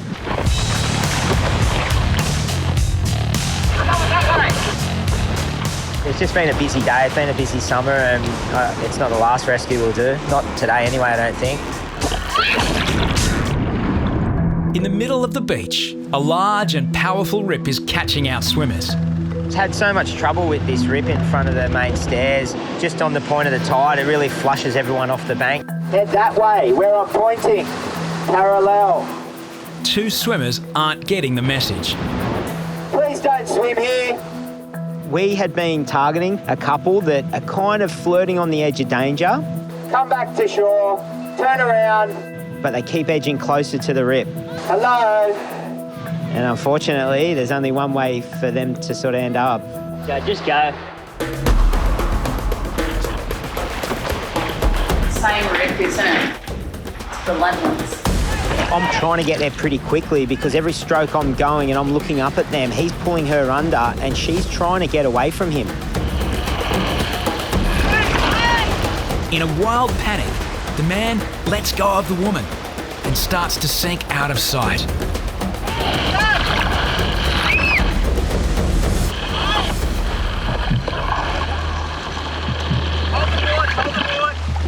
30 seconds later, 10 seconds later, that could have been a resus. Beardy must bring the man back to the reality that this isn't over yet. I need his attention. He needs to know that he's not dead, and we need to all get on the board.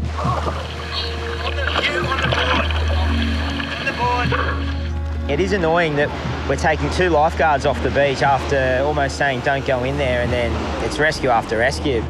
The couple from Korea ignored lifeguards' warnings. Despite the language barrier, the message has finally been received. That guy definitely learned his lesson. Get out.